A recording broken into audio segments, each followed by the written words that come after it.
ഇത് ലീലാകൃഷ്ണൻ അപൂർവമായൊരു പേരാണ്. എൻ്റെ അമ്മ ഗുരുവായൂരപ്പൻ്റെ പരമഭക്തിയായിരുന്നു. അമ്മ വലിയ ഭക്തിയുള്ള ആളായിരുന്നു. അത് ആ ഭക്തി എനിക്കും കിട്ടിയിട്ടുണ്ട് കേട്ടോ. ഞാൻ ഭക്തനായ ഒരു ഇടതുപക്ഷക്കാരനാണ്. ഞാൻ പറയാമല്ലോ, നമ്മൾ ഗുരുവായൂരിൽ എത്ര മീറ്റിംഗിൽ പങ്കെടുത്തു. വീട്ടുകളിൽ നമ്മൾ തമ്പിസാറിന് അവാർഡ് കൊടുക്കുന്ന പുരസ്കാരം, ദേവസ്വത്തിന്റെ തന്നെ പരിപാടികൾ, ദേവസ്വത്തിന്റെ ആത്മീയ പരിപാടികൾ പങ്കെടുത്തിട്ട് ഞാൻ 40 കൊല്ലം ശബരിമലയ്ക്ക് പോയ ഒരാളാണ്. എൻ്റെ കുടുംബത്തിലൊക്കെ അയ്യപ്പൻ വിളിച്ചപ്പാട് വരാം, അമ്മമാരൊക്കെ വിളിച്ചപ്പാട് അയ്യപ്പൻ പാട്ട്, ഈ ശാസ്താംപാട്ടിന്റെ അയ്യപ്പൻ പാട്ടിന്റെ അയ്യപ്പൻ വിളക്ക് യോഗം എന്താ പറയുക. മങ്ങാട്ട് വീട്ടിൽ നാരായണ മുത്തച്ഛൻ കേൾവി കേട്ട ആളായിരുന്നു. അതിന്റെ മക്കൾ നാരായണൻ നായർ വിളിച്ചപ്പാടായിരുന്നു, മാധവൻ നായർ പാട്ടുകാരനായിരുന്നു, ശങ്കരൻ നായർ പാട്ടുകാരനായിരുന്നു, എൻ്റെ മൂത്തമ്മാവൻ കൃഷ്ണൻ നായർ വിളിച്ചപ്പാടായിരുന്നു.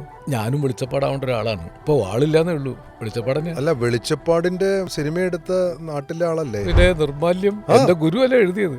നമ്മുടെ ഗുരുവായിട്ടുള്ള MT സാർ എഴുതിയ. ഞാൻ 8ാം ക്ലാസ് പഠിക്കുമ്പോഴാണ്. അന്നും സ്കൂൾ കട്ട് ചെയ്താൽ ധൈര്യമുള്ള കാര്യമല്ലല്ലോ. തമാശ അല്ല. സ്കൂൾ കട്ട് ചെയ്ത് കുട്ടികളൊക്കെ ചിലപ്പോൾ എല്ലാ മാഷന്മാരും സ്കൂൾ കട്ട് ചെയ്തിട്ട് ഷൂട്ടിംഗ് കാണാൻ വന്നിരിക്കുക. അതുകൊണ്ട് കുഴപ്പമൊന്നും ഉണ്ടായില്ല.